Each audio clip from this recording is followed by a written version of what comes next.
할렐루야. 오늘 저희들 금요예배 창세기 21장 8절에서 21절의 말씀을 가지고 창세기 강의 22번째 시간 은혜를 나누도록 하겠습니다.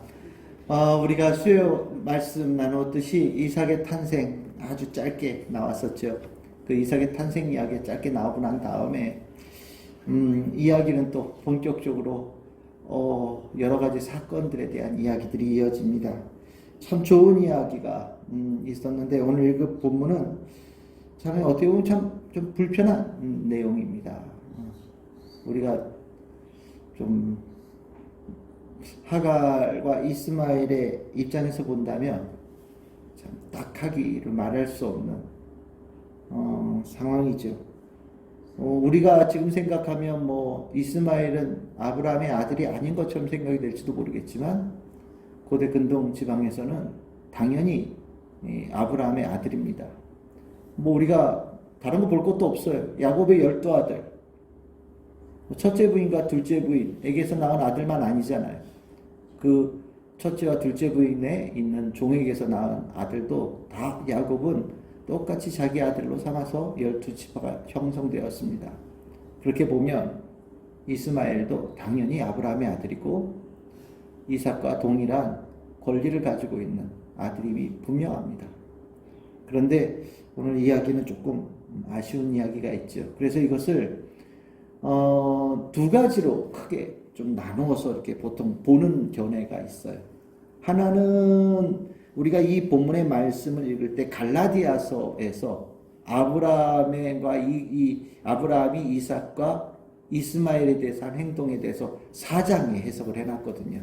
거기에 22절 이하에 보시면 이스마엘은 종의 자식이고 육에서 난 자식이고 이삭은 자유한 자에게서 낳은 자식이고 또 약속의 자식이다. 이렇게 얘기를 하면서 둘을 이렇게 급을 딱 나누어요. 그러면서 이스마엘을 떠나서 이삭이라는 이 아들을 선택하는 이 과정은 우리가 이 육의 사람에서 영의 사람, 거듭난 사람이 되어지고 율법의 사람에서 하나님으로부터 자유케 되어진 자의 삶으로 변화되어진 중요한 분기점, 딱 갈라지는 시점이다. 이렇게 아브라함이 이제 갈라디아서가 실은 유대교적인 율법을 꼭 지키고 할례를 받아야 된다라고 주장하는 사람들에 대해서 아주 강하게 반발하면서 쓴 편지거든요. 그러면서 이 이스마엘에게서 이삭으로 넘어가는 이 과정, 이 사건을 그렇게 어떤 결정적으로 하나님의 약속을 믿고 가는 약속의 자녀가 되어지는 새로운 사람들의 시작이라고 이 해석을 해줘요. 그래서 이 본문에 대해서 그 해석이 가장 기초되어지는 성경의 보통 해석입니다. 우리가 이제 이렇게 따지면 이렇게 얘기를 하는 겁니다. 우리가 이스마엘과 같은 사람의 단계가 있었다라는 거예요. 근데 하나님께서 약속의 성취를 주셔서 은혜를 입게 되어지죠. 그리고 우리는 새로운 완전히 거듭난 상태로 변화되어진, 완전히 다른 상태로 변화되어진다라는 겁니다. 그게 이삭의 상태라고 얘기를 하는 거죠. 그래서 우리가 뭐 옛사람, 새로운 사람, 새 사람을 입으라, 뭐 이러한 관점에서 이걸 보는 거예요. 우리가 이제 익숙한 것으로부터 벗어나야 된다. 실은 이제 아브라함이 정말 아들 가질 거라고 생각을 못 했잖아요. 뭐 하나님께 약속을 했지만 100세가 될 때까지 실은 아들이 없었으니까 이스마엘 86세에 낳은 아들이 자기 입장에서 봤을 때는 유일한 혈육이고요. 이 아이도 내 아들이라고 생각을 했지만 하나님의 눈에는 약속의 성취로 낳은 이삭이 그 뒤를 이어갈 아들이고, 그렇게 하나님의 백성들은 이 아브라함, 이삭으로 가는 이 믿음, 하나님 말씀의 성취가 이루어진 그 증거로 살아가는 사람들이 된다라는 그런 관점에서 다른 삶을 살아야 된다고 얘기하는 거예요. 이 아브라함이 이스마엘을 안 사랑했냐? 아유, 사랑했겠죠. 왜 안 사랑하겠어요? 많이 사랑했을 겁니다. 근데 참 이렇게 떠나보낼 수밖에 없는 상황이 된 거잖아요. 여기 읽어보시면 아브라함이 근심했죠. 11절에 보시면 그의 아들로 말미암아, 이게 그냥 이스마엘이 아니죠. 그 아들입니다. 그의 아들 때문에 근심했다. 그것도 얼마나 매우 근심했다. 근심하고 근심하고 또 근심했다라는 거예요.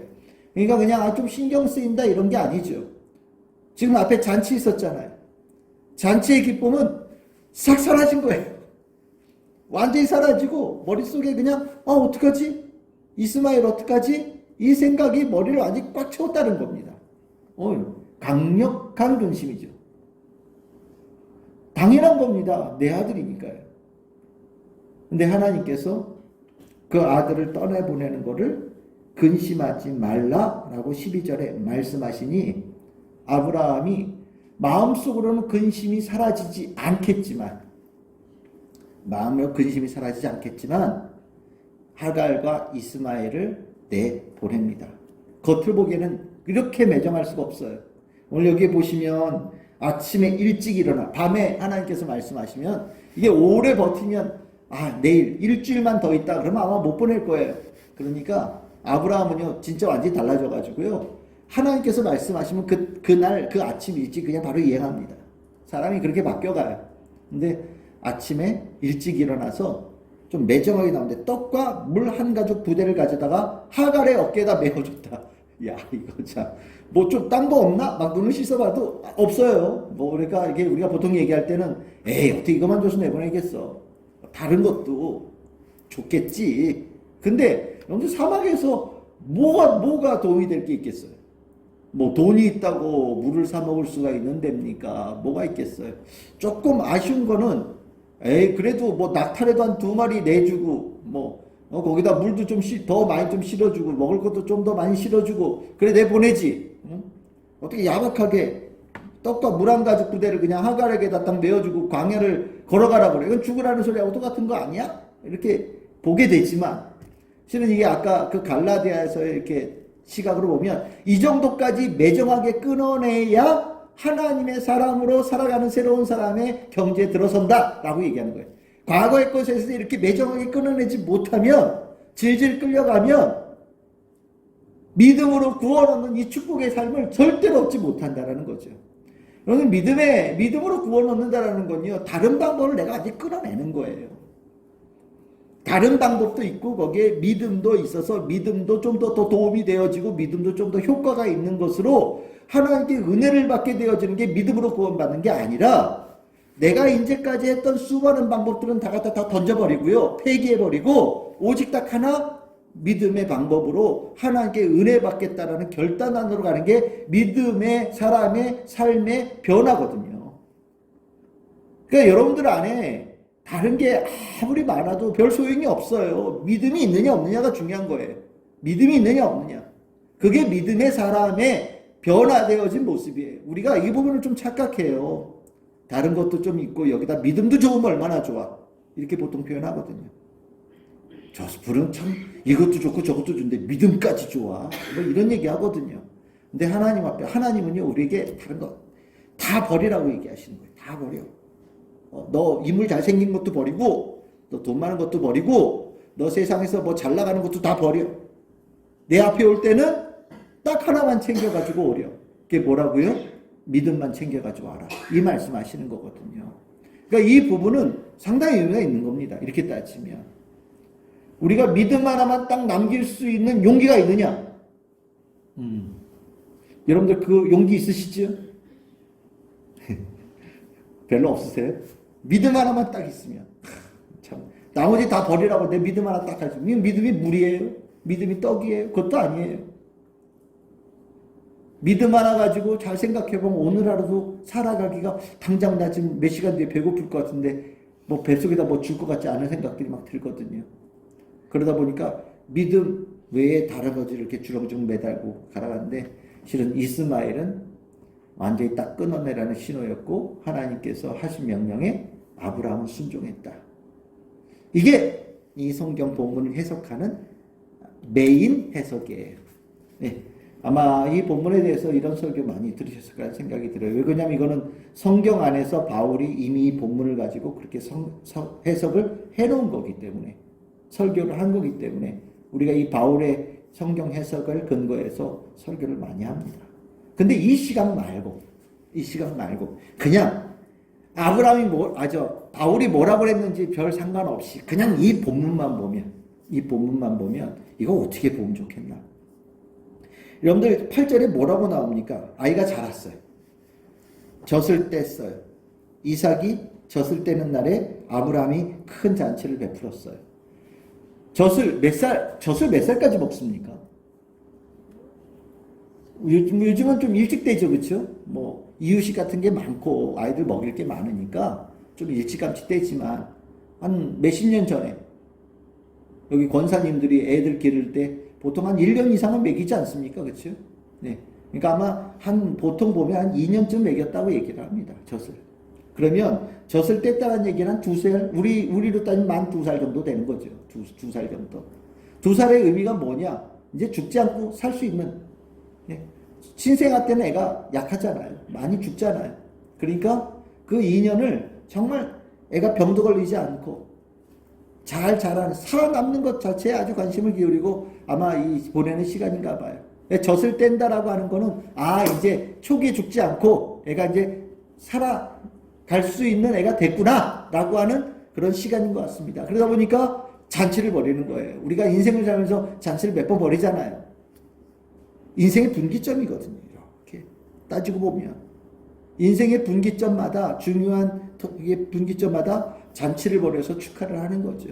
그렇게 따지면 아브라함이 이삭에게 한 첫 번째 잔치인 거예요. 중요한, 애가 엄마를 떠나서 이제 사람들이 보통 먹는 밥을 먹고 자랄 수 만큼 생활할 수 있게 됐다. 분기점이 된 거죠. 근데 우리가 이 잔치를 벌였다는 얘기를 들으면서 의아스러운 거는 이스마엘은 잔치해줬다는 얘기를 내가 못 들어봤는데 이런 생각이 들어요. 그렇죠? 하갈 애 갖고서 그냥 뭐 막 쫓겨나기도 하고, 그렇죠? 또 다시 뭐 하나님께서 들어오기도 하시고 뭐 이런 일들이 있다 보니까 실은 이스마엘은 잔치 벌였다는 얘기가 없는 거 보니까 힘들었던 것 같아요. 근데 지금 이삭만큼은 특별하게 잔치를 벌이고 있는 거예요. 좋은 날입니다. 좋은 날. 뭐 우리가 돌잔치 애들 하지만 돌잔치 때 누가 제일 힘들어합니까? 돌잔치 주인공이 제일 힘들어하죠. 안 쓰던 모자 써야죠. 뭐 거추장스러운 옷 입어야지. 막 엄마 아빠 막 사람 들고 막 그러니까 애가 막 안 하던 일이 이래서 막 그날 아주 돌잔치 한 날 애가 제일 힘들어하죠. 결국 애는 좀 있으면 이제 이쁜 옷 다 벗고요. 이제 내복 같은 거 입고 저 구석에 가서 있고요. 이제 주인공은 엄마 아빠죠. 혼자 이쁘게 해요. 특히 엄마가 뭐 요즘에 아주 드레스 쫙 입고서 돌잔치 하고 막 그러더라고요. 똑같은 것 같아요.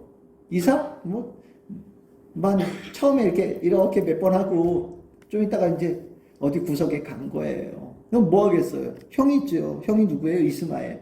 14살 위에요. 그러니까 몇 살쯤 되는 거예요? 16살쯤 되는 거예요. 16살. 다 컸죠? 다 컸어요.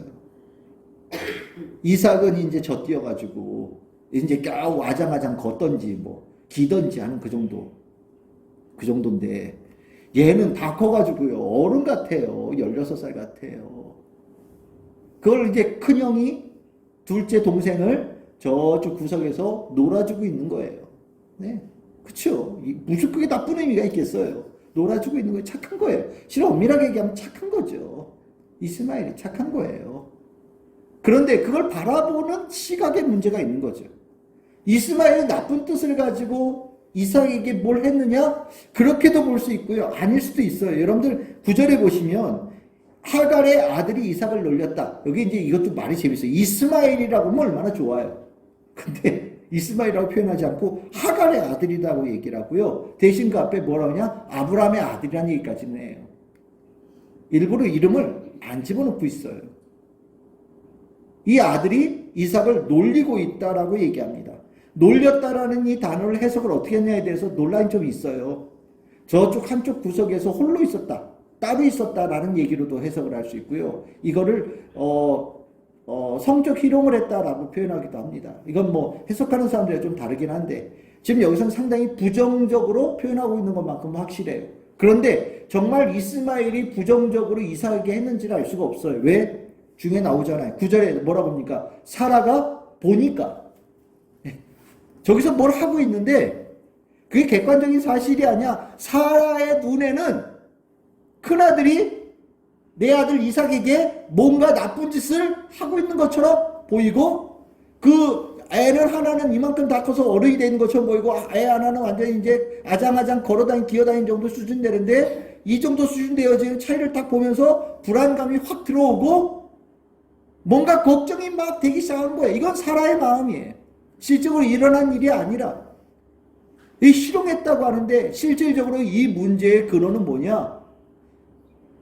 우리 남편 부자인데 상속이 큰아들한테 가는데, 저 큰아들이 뭐 나이가 한두 살 차이면 야 둘이 꼰투샵 한번 해, 그래서 이기는 사람 뭐 그러면 좋겠는데, 이거 보니까 뭐 하나는 뭐 완전히 어른 돼 있고 애는 뭐 우리 애는 완전히 이러고 있는데 엄마 아빠 나이가 지금 작지 않잖아요. 그렇죠? 100세 90세란 말이죠. 언제 돌아가실지 몰라요. 그러면 만약에 아버지도 없고 나도 없으면 우리 애는 가는 거 아니야? 뭐 이런 생각이 드는 거죠. 그러니까 불안감이 보이는 거예요. 이게 원래 그런 생각을 가졌는지 모르겠는데 갑자기 잔칫날, 그 좋은 날 저기서 큰아들하고 작은아들하고 놀고 있는 모습을 보니까 마음속에서 갑자기 미래에 대한 불안감이 확 들어오기 시작하는 거예요. 그러면서 저 큰아들을 계속 두면은 우리 아들이 제 명에 못 살 것 같다는 생각이 드는 거죠. 이제 겨우 뗐는데 다 자라기 전에 뭔 일을 알 수도 있겠다는 생각이 드는 거예요. 그래서 나오는 핑계가 뭐냐? 내 아들 이삭과 함께 기업을 얻지 못한다. 아브라함의 아들 아니야. 아브라함의 진짜 아들은 내 아들 이삭이야. 이스마엘이 아무리 첫 번째 낳은 아들이라도 저 아들에게는 상속권을 줄 수 없어. 이 얘기를 하는 거예요. 그러니까 이 사라의 마음은요, 아주 다분한 인간적인 마음이에요. 여기에 신앙은 요만큼도 없습니다. 엄밀하게 얘기하면.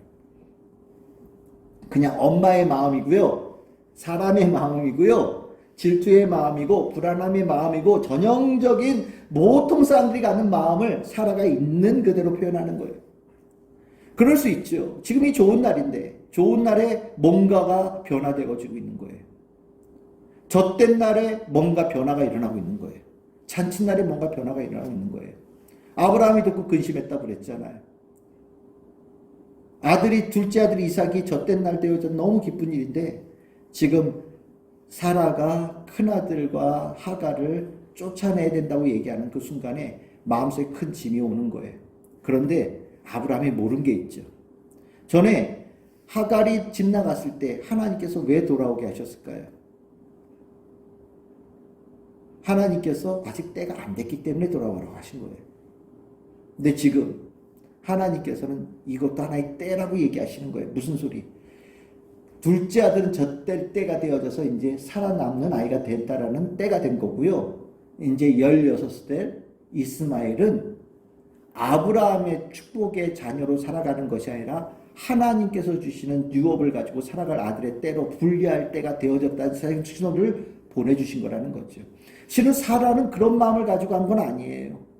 사라는 그런 마음을 가지고 한 게 아니라 그냥 다분히 인간적인 엄마의 마음으로 한 건데, 하나님께서 사라의 마음속에 그 마음을 두신 것이 하나님인 것 같아요. 떠나보내야 될 때라고 보신 거죠. 그래서 하나님께서 그 밤에 근심하지 말고 나 믿고 내보내라.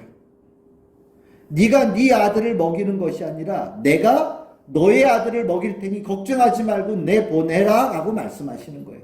이것 또한 너의 믿음이다라고 얘기하는 거거든요. 이스마엘과 하갈은요, 이 때가 무슨 때인지를 잘 몰랐어요. 나가면 죽을 거라고 생각을 한 겁니다. 나를 죽이려고 내보내는 거구나. 하나님께서 아브라함에게 전날 밤에 와서 그 얘기를 하신 이유가 뭔지, 그런 일이 있었는지도 알지도 못할지도 몰라요. 근데 머릿속으로는 다분히 인간적으로 내가 아브라함이라고 하는 아들로서 이 땅에 살아가면서 복된 자로 살아가는 게 아니라 아버지가 나를 없애버리려고 강해로 내보내고 쫓아버린 거구나. 아마 깜깜한 죽음의 느낌을 가지고 떠났을 거예요. 그건 하갈도 매한가지고요. 16살 아들이 실은 여기에 어린아이라고 얘기하지만 16살이 어린아이는 아니죠. 우리 머릿속을 생각할 때 어린아이 그러면 5살, 6살 정도 되어진 아이 머릿속이 떠올릴 거 아니에요? 아니에요. 16살. 장가갈 나이예요. 그러니까 아이가 아니란 말이죠. 다 컸어요. 다 큰 상태에서 내보내신 거예요. 어떻게 하고 있습니까? 광야에서 방황합니다. 어떻게 살아가야 될지를 모르는 거예요. 맞죠? 죽음의 땅 광야에서 하갈과 이스마엘은 방황하고 있어요. 제대로 가지를 못하는 거예요. 제자리에 맴돌고 있는 겁니다. 어디로 가야 될지 무엇을 해야 될지 몰라요. 왜요? 이제까지는요. 아브라함이 하나님께 인도함을 받아서 살아갈 때 같이 꼽사리 껴서 살았잖아요.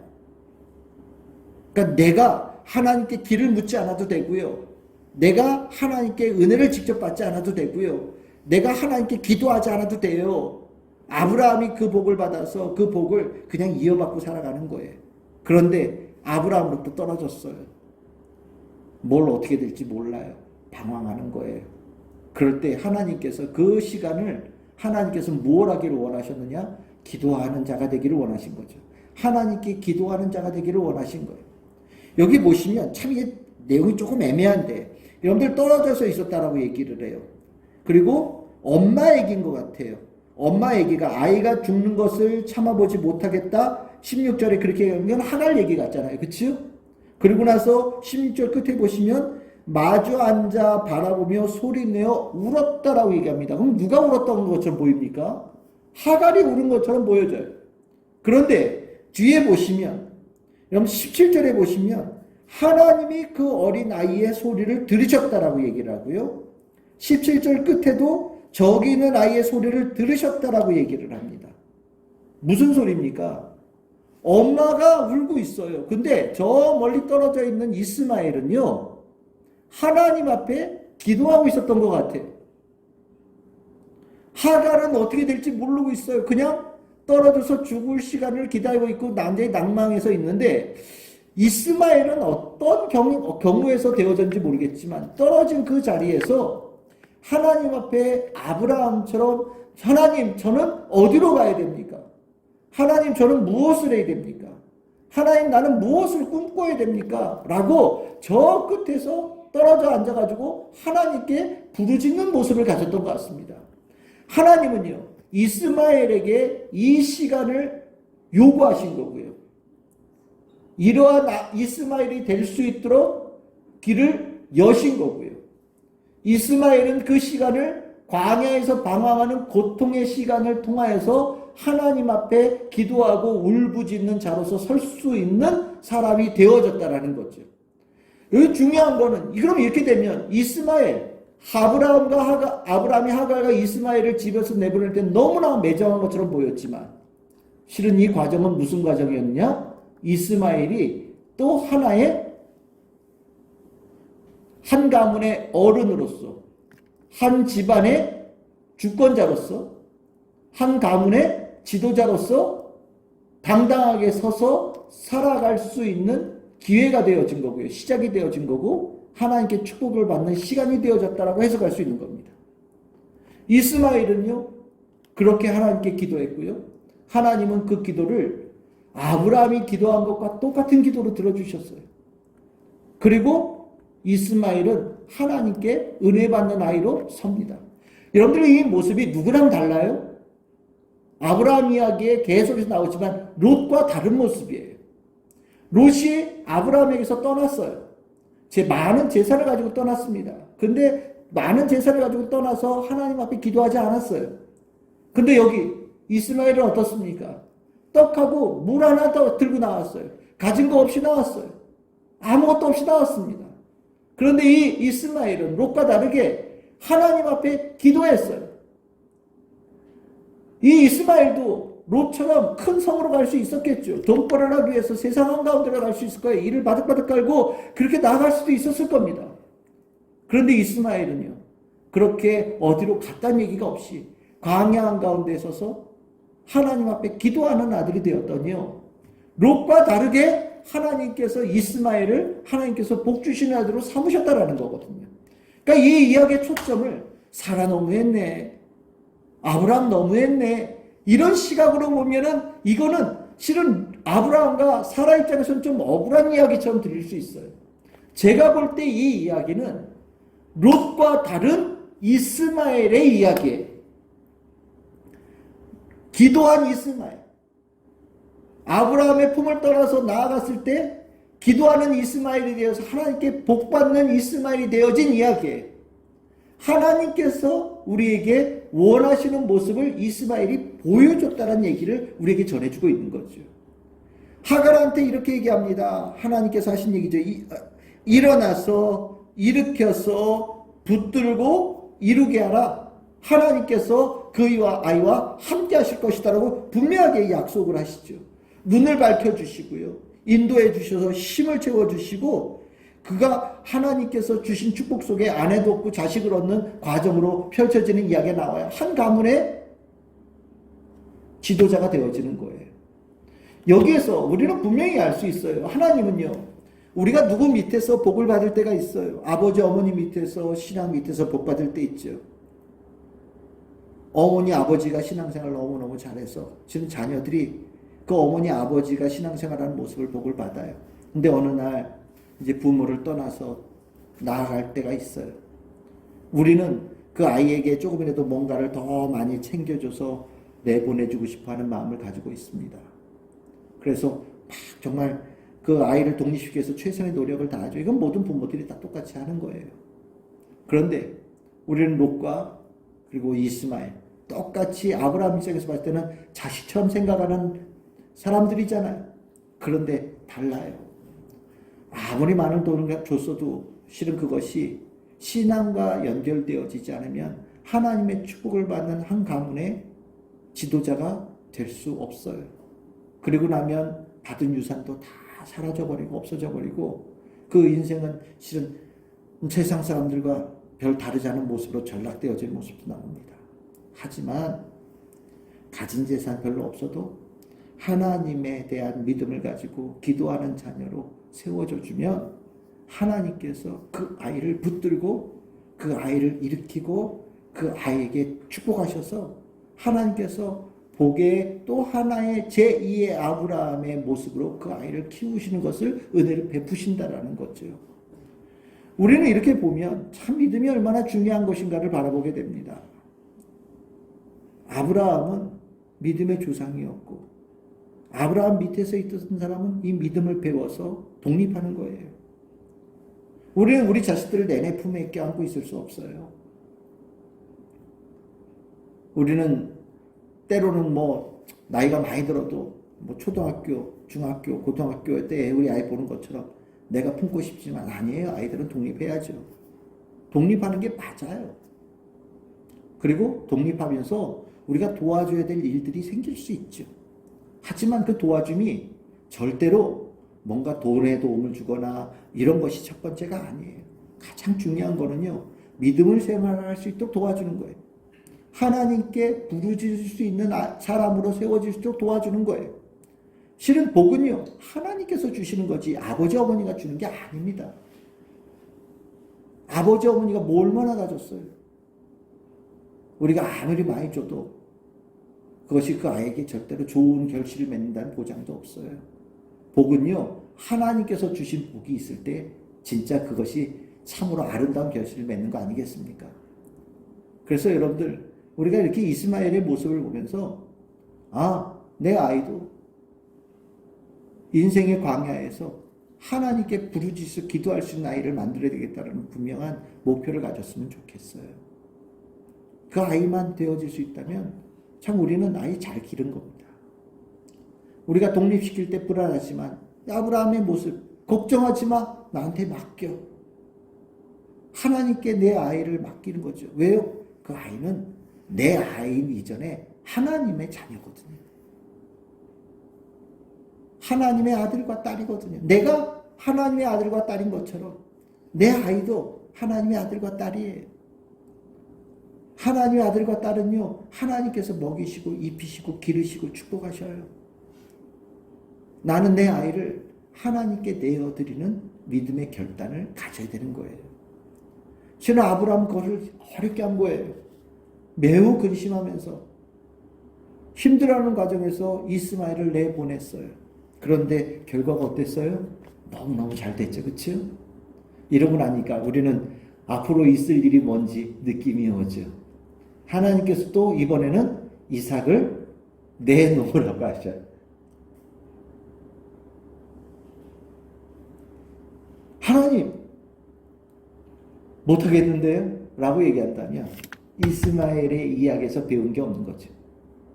근데 이스마엘의 이야기에서 봤어요.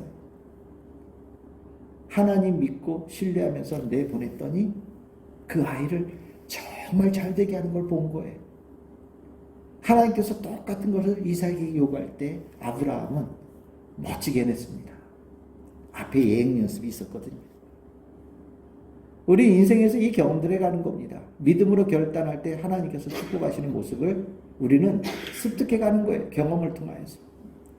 그리고 우리가 언젠가 그 결단의 순간에 우리는 믿음의 결단으로 하나님의 축복하신 것을 분명히 확신하고 그 자리에서도 우리는 믿음의 결단을 하는 사람으로 세워져 가야 되는 겁니다.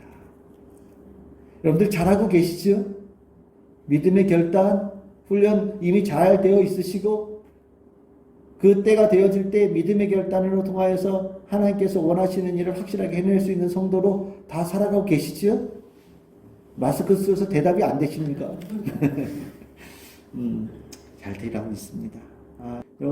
어쨌든 오늘 이 말씀이 여러분들에게 새로운 눈으로 이 이야기를 볼 수 있는 시각이 될 수 있기를 바라요.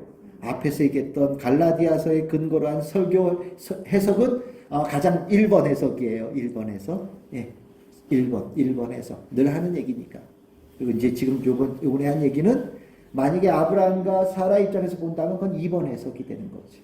근데 이거를 이스마엘과 롯과 연결시켜서 해석을 한다면 3번 해석이 되는 거고요. 이스마엘의 이 사건이 이삭과 연결되어진 예행 연습의 사건을 본다면 4번 해석이 될 수 있는 거예요.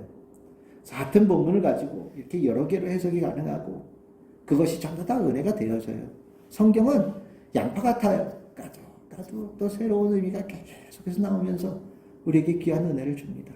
오늘 여러분들에게는 어떤 것이 은혜가 된지 모르겠지만 적어도 한 가지씩은 마음에 이렇게 잘 붙잡고 오늘 기도할 수 있는 우리 성도님들 다 되시기를 주님의 이름으로 축복합니다. 아멘.